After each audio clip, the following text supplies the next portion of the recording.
this is not going to be your average program on social media. You've heard it all, you know, the 140 characters on Twitter, Facebook and a face page and all that. We'll talk about that, but what we're going to do today, we're going to show you how you can use this in your work to attract more business and to really get some solid business results. Is that okay if we do that? Great. Now we're going to have some fun. Matter of fact, what I've done is I put together all this stuff here on my little computer here. By the way, do you like the videos they're playing? Like those things? We can put that up there and have all kinds of neat little groovy things happening. But I want to show you how this will work and what you can do in the work that you're doing to take social media, social networking, and really make this stuff work for you. We're going to talk about a lot of different things. Matter of fact, what we're going to cover today is what in the heck is social media, what that thing is and how you can use it, and Web 2.0. That's what this is all about. It's a whole different ballgame than it was before. And how to use social media, the kind of things that you can do in your work in the meetings industry. And we're also going to take a look at what you can and should do right now. So if you're just getting started, this is a good place for you. We're going to show you how to do this, and we're just going to have a lot of fun with it. When we look at social networking, the idea of working with other people and moving and connecting with them, is it a business tool or a flash in the pan? I think it's really a serious business tool. I've had the opportunity to work with computers and technology for a long time. And I remember years ago, people would tell me, email. What is email? I know what mail is. I don't know what email is. I don't need any of that. Besides, I don't know anybody that's using email. Well, computers, I don't even know how to turn that thing on. As if that were supposed to be funny. Now we look at them kind of like with pity. We're in the same place with social networking and social media that we were a few years ago with email.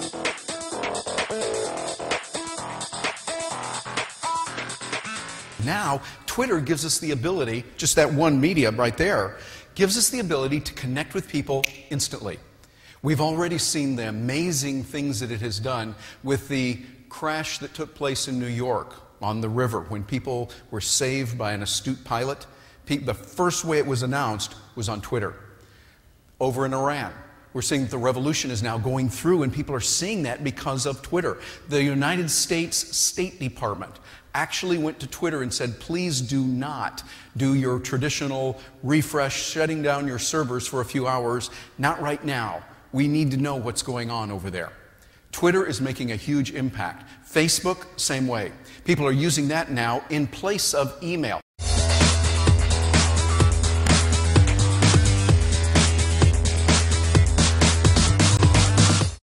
Today, things are a little bit different. Fast and nimble are better. When you can make decisions quickly, when you can adjust and adapt to the way the world is today, you will succeed. We can do that when we think on our feet, when we adjust and we become nimble and quick.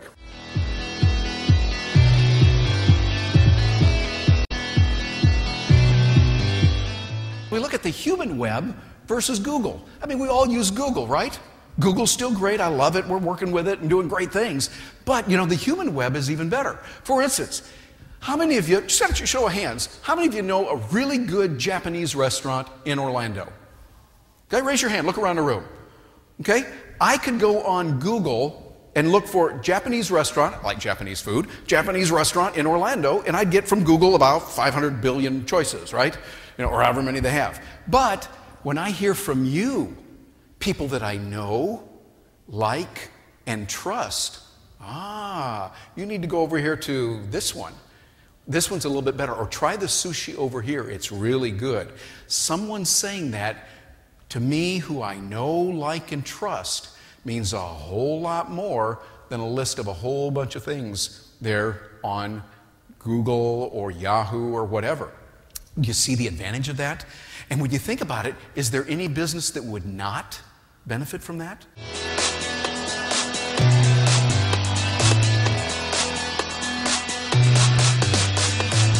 We have GoAmpy as a message place set up on Twitter. If you're familiar with Twitter and using it, we have what's called the hashtag. You know that little pound sign?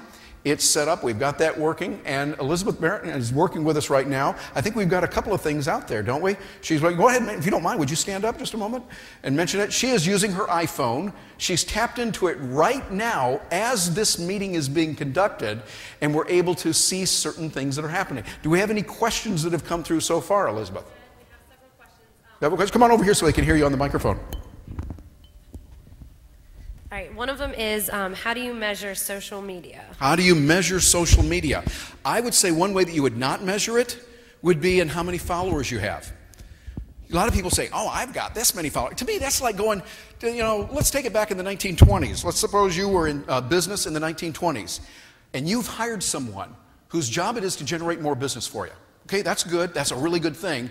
What if that person says, well, I'm involved with the College Park Chamber of Commerce and the Orlando Chamber of Commerce and the Seminole Chamber of Commerce and the West Orange Chamber of Commerce, and I'm getting over into the Tampa Chamber of Commerce, and you know how many business cards I got? Look at all those business cards. Well, that's not the end of the game. I mean, does it really matter how many business cards you've collected? No. What does matter? Dollars. Ooh, I like that. Yeah, the dollars. How many people you're actually connecting with in a real way. Real connection. See, the internet gives us an opportunity to have a lot of plastic relationships, if we can call them a relationship. You know them in a peripheral way, and that's okay. It's like getting a business card at a meeting. That's not bad. It's good. But we've got to go much farther than that before we say, yes, I want to join someone. That's what matters. It's, I believe, the quality of relationships that you build. I talk about that in my book when I say it's really not about the e-commerce, all the electronics. It's about our commerce, relationships.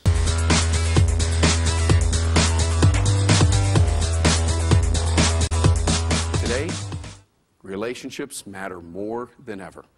In an age when we've got too many cell phones going off, too much email, too many channels on TV, too many choices, we need people. And that's where your opportunity is. It's really about relationships, not commerce. It is about the R commerce, not the e-commerce and the electronics. Nothing against that. You know me, I'm still using the technology and loving it. But what matters most is the relationship with people. Which leads me to something else I've seen. Have you ever heard this analogy? People say, well, business is war. You got to get out there and you got to fight. I remember I was speaking at a group once, and the VP of sales got up. Real tough guy. Guys, and usually it was mostly guys out there. Guys, this is literal war out there. And I thought, literal war, huh? Are you like killing people? Are you blowing up things? I mean, this is what war is all about.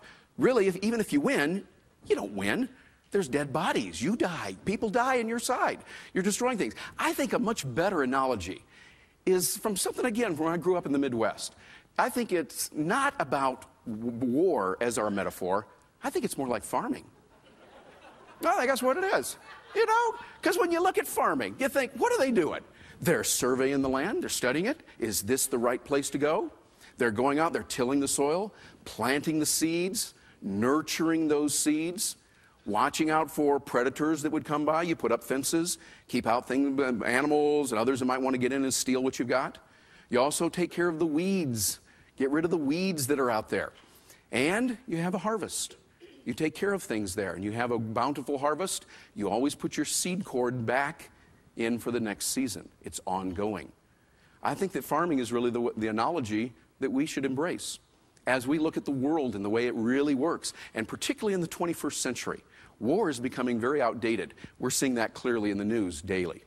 And we're seeing that that is not necessarily the way to make change. A better way to be to think about relationships, to establish, build, and maintain those relationships. That's the key. The way that we get ahead is by building those relationships. And here's the beauty of it. We can use the technology to leverage that. By leveraging the technology, we can help people more. We can do these kinds of things when we, first of all, have the right technologies, and then secondly, know how to use them. When we do that, we can do it, because relationships are really more important today than ever before. In an era when there's so much confusion, so much stuff that's out there that's not real, we want to come together with people.